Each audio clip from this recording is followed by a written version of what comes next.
It's the Community Ties Program with Alex Mikas on Tiger Country 97.5 WTGR. Scott Ward in for Alex Mikas once again today. He'll be back again with us on Monday for Community Ties. And Community Ties is a great way to catch up with events coming up, folks of interest in nonprofit organizations. And as we do each and every Thursday or Friday, third Friday of the month, we speak with the Darke County Commissioners of Mike Stegall, Mike Rhoades, and Diane Delaplane. No particular order. Trust me. Good morning, Darke County, and good morning, Scott, is it? It is. It is. Yes. Scott, it is always a pleasure, my friend, to see you. Always. Likewise. Yeah. You know, you got to see me 2 weeks ago. Yeah, I know. Lucky me. Yeah, over lunch. Yeah, lucky me. That I bought. Excuse me? Well, I at least had to try and think. Nick, I did anyway. Had a wonderful golf outing. Beautiful weather that day for State of the Heart Hospice. I'm glad you shot well. Yes, I played pretty decent. I played completely the opposite, but that's okay. I only golf once a year, so not much to be expected. So thanks, guys. Well, our grandson thinks the high score is the great score. Well, I had no score. I'll put it that way. That's how bad it was. One shot the entire afternoon. But, well, thanks again for coming in, even though Alex isn't here. And good or bad, we'll begin with We'll know here in a little bit. We did receive some questions, and we're going to start with the first one. We thank for everybody sending those in. Josh from Greenville said, halfway through 2014, what is the economic status of the county? It looks pretty good right now. Our taxes, real estate settlements are coming in very well, and sales tax is doing well. And I believe if we keep on the steady roll that we are right now, everything will be fine at the end of the year. However, we do have many maintenance and repair expenses coming up, and so we will see how it goes. Yes, right now it looks, like she said, it looks pretty good, but we're doing an awful lot of maintenance and trying to do some catch-up from stuff that needed to be done before. So we're spending a little bit of money, but we have to. It needs to be done. We've got to do it. We've got some computer work we need to do and upgrading, and it's always an upgrade on stuff with, electronics and stuff. So we got a little bit of that to do. So, but right now it looks pretty good. Pretty happy with it. Lightning strikes don't help. Lightning strikes do not help, yes. We had a four-letter word that started with an S that we all got sick and tired of. I think we're tired of the four-letter word with the R right now. Yeah, right. I'm going to take a little different look at the economic end of it here, the status. If you look at the job creations that have been announced here lately, I'd say we are moving quite well with the economic development that's going on here. So Darke County is on the move, and it's an upward move. I've been hearing reports that the federal government is saying less people are out of work now, and Gracie came in the other day. I happened to be stepped out for a minute. What was the numbers, Mike? She had 240 on the cash assistance, and now I think closer to the 40s, and that's because they are actually made to do something to get the cash assistance. Now 200 people off of cash assistance. So we're doing very well. And that's Gracie Ratliff? Yeah, out of Job and Family Services. So we're Darke County, for everything we're doing economically, we seem to be doing much better than everybody else, and I know we're starting to be noticed for what we're doing. We found out the other day Indiana's starting to look at some of the things we're doing. They're looking at us in Columbus, so we're on the right track. We're doing okay. And kind of go along with that, Mark Salick with the Economic Development Director, he's been doing a lot of good things. Yes, Mark and Lisa both, and Melanie keeping the office running. It's a great team up there, and they're doing an outstanding job. They're a good team, and we've got a good board. Yes. Partnering for Progress people. We've got a lot of people involved, businesses and what have you. So we've got a very large group of people that's working for one cause, and that is Darke County. I'll go ahead and put a plug in also with the CIC. We have the Partnering for Progress, and they will have an upcoming networking meeting on July 25th. And it starts at 7:30 with a breakfast meeting, and then it'll be a golf outing. And so it's a good time for businesses, superintendents, schools, and anyone interested in being involved in this to come out and join us. Okay. Diane brings up another good thing. We're working with the schools on furthering education with the teachers, the advisors, and all out there, what the manufacturers are wanting to see from the pupils coming out, the young students coming out.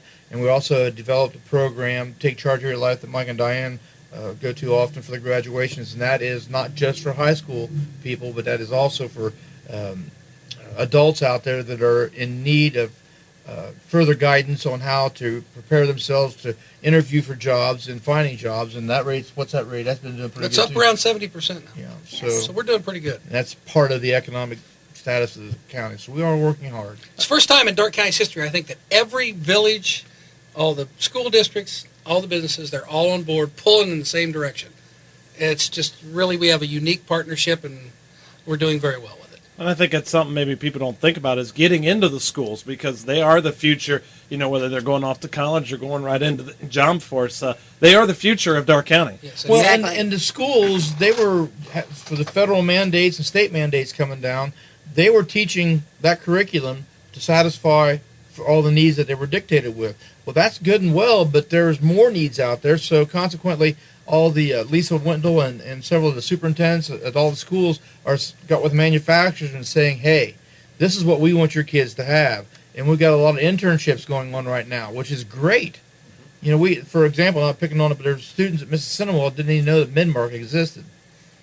But I'll tell you, So, we're getting manufacturing, educated. Yeah. manufacturing nowadays is not like it was back in the 20s and 30s. This is high-tech stuff. Oh, yeah. Were you So- working back in?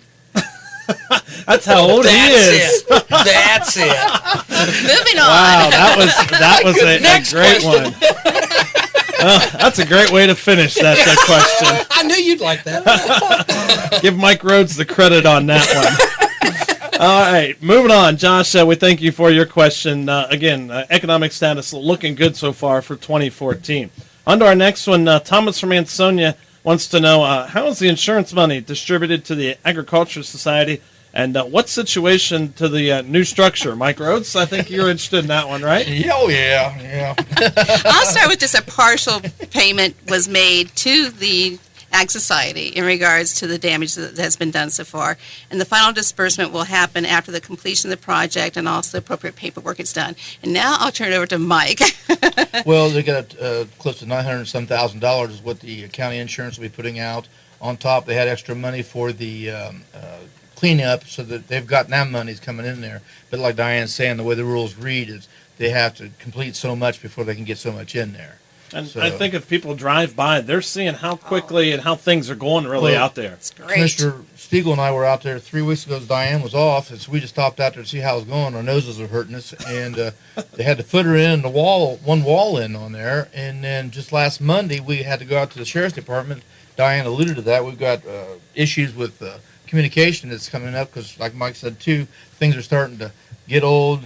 Technology is what to do it. But anyhow, we stopped out there and talked to the manager, site manager of it, and he told us Monday that they'd be pouring the floors Wednesday, and they got half of that 380 yards poured Wednesday morning. They started at 4:30 in the morning, so they're coming quite well. And that fellow there told us, and he was determined that the steel will be in, like they said, the 27th of June, the 30th. The crane will be there to start setting it up. He said he made a remark of 3, and I thought he meant 3 weeks. He said no, 3 days we'll have the steel up, and Wow. then the skin will go on. But he is determined he's going to have that done the 1st of August. Hey, that's going to make a lot of people happy if Yeah. that gets that way. Well, It should be. there's some negativity out there that won't be done in time, but this guy's saying this will be done in time, so I'm on his side. I think that there would be a lot of people to be that way too, and that would be extremely nice for the Agriculture Society then to be like, okay, that's done. That's really a big relief off of our shoulders. Yes. Being right there, real quick to getting around to fair time. He said the only thing wouldn't be the doors. Well, like we talked before the session here, the doors are going to be up anyhow. So, but yeah, it sounds like these guys are moving hard. Well, good. And he's saying that some of the subcontractors are even doing it even harder yet. The people who poured the concrete, they went way out of their way. And that was the biggest thing, is getting the concrete done on time. But yeah, drive by, the walls are tall. And I haven't looked at the floor. You can't get back here and look at it, but they worked hard the other morning. I saw a couple of pictures on Facebook and that Daryl Riffle and the Fair Board had posted. Looks nice. Good. Looks real nice. They're doing a nice job. So there's Thomas's answer, hopefully, for the insurance money. We'll take a break. We come back. We got a couple other questions to get rolling through. We're with the Darke County Commissioners. We speak with them each and every Friday morning. And once again, or each and every Friday, third Friday of the month. We'll be back once again. Community Ties on Tiger Country, WTGR. The Community Ties program continues with Alex Micus on Tiger Country 97.5 WTGR. Scott Ward in once again for Alex Micus. He'll be back again with us on Monday. He's enjoying his time off, the vacation. Today we are joined once again with the Darke County Commissioners, Diane Delaplane, Mike Stegall, and Mike Rhoades. And got a couple other questions remaining. And we'll go with Julie from Greenville. What are the commissioners' feelings on the changes to the Annie Oakley Festival? Wow. I'll start out. It's a delicate situation. You know, everybody's got an opinion, and each one of us has got different opinions, but we all agree I hope it keeps alive. I don't know how that's going to work. And again, I'm old. Not as old as he was. Heard that. Yeah, he's born in the 20s, remember? Yeah. Wow. You know, they outgrew it when they was out there in the park out there.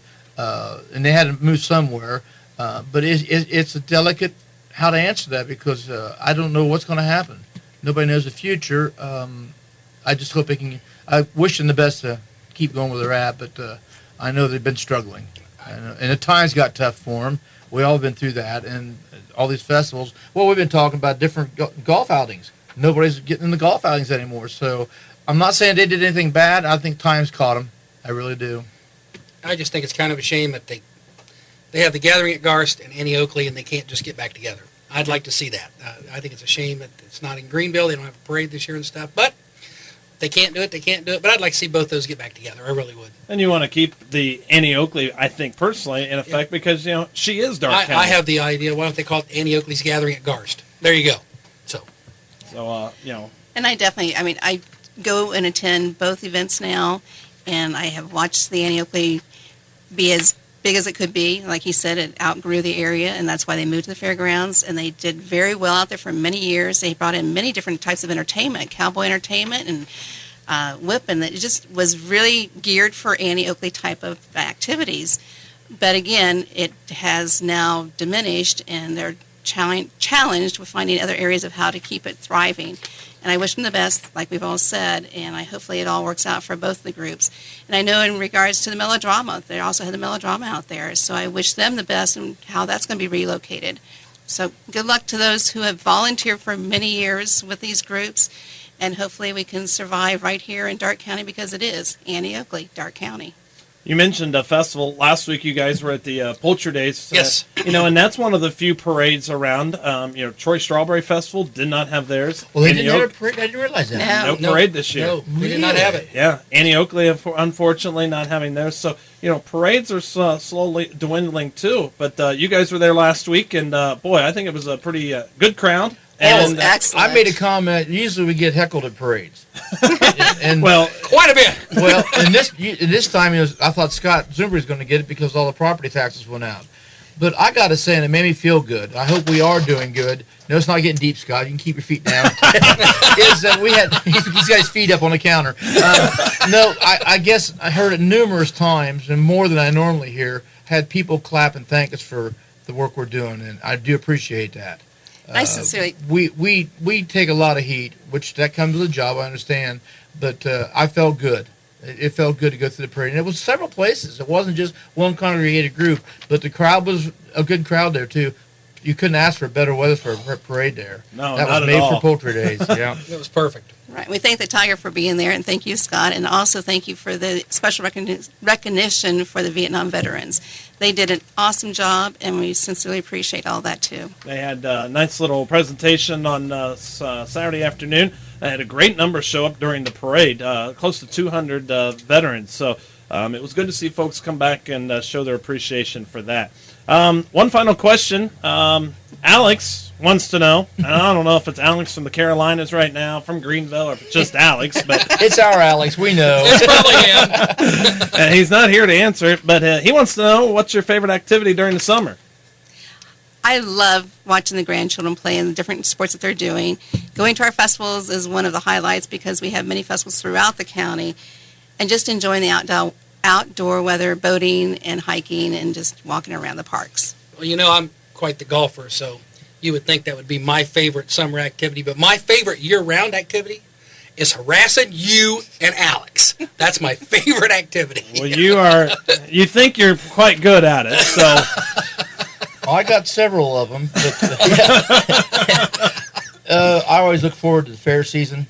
That's my biggie, because the grandkids, we go showing all winter long, and then this is final climax of the whole thing going. But my number one priority, and my family will tell you, is plowing contest. Yep. And these two of her this morning, we're getting ready to go. We're having the state plowing contest will be July 19th in Mercer County. And if anybody's interested, get a hold of me. Right now, I counted up to date, just from Darke County, we're close to 31 participants, Wow. guys and gals, that would be representing Darke County at the state plowing match on the 19th. That's So if impressive. anybody else wants in, come and get a hold of me. What's That's your impressive. What's your favorite activity Favorite activity during the summer? besides harassing me? That's not really a favorite activity. I just do it. I would say, I actually get to spend time with my family. Yes. Because during the season, during school in the winter, I don't spend a lot of time with them. So I actually get to spend time with the family, whether it's vacation, my son with baseball, anything like that. So Don't you also notice that once you're in here all the time in an office setting like this? Don't you also just enjoy just in the summer just getting outside? yes. I know that's my biggest thing. Is I hate being in the This office. isn't an office. This is a dungeon. There's no sunlight in here. I hate being in the office when it's it's 75 or 80 outside in the sunshine. I walk outside quite a bit just to sit on the front porch, steps over there or something. Yeah, just getting out and being active in the summer. That's my favorite thing. Exactly right. Well, we're going to wrap it up. I appreciate you guys coming in. Thank you. We had a gentleman here that is another year older than last time he was in for Community Ties. Mike Rhoades celebrated a birthday on This Wednesday. week. Yes. Yes. My better half was next Wednesday. And he had a beautiful Plans are blue open. tractor cake. Oh, yeah. Yes, he did. He did. And I didn't eat the blue tractor either. Everybody ate that. I did not eat the blue He had tractor. a nice blue tractor that Scotty Zumbrink brought in. It had a nice blue tractor at the bottom. It had New Holland rules. Mike loved it. Yeah, I loved it all right. I had everything but the blue tractor. Thank you, Scott. Thank you. Once again, the Darke County Commissioners in studio. We talk to them every third Friday of the month. We'll look forward to hearing from them. Alex will be back then. At least I hope he is, because I'm going to be on vacation that day. So, well, I won't be here to hear the rapping that I'm sure I will get from Mike Stegall. But that's okay. I will be happy to take that anyway.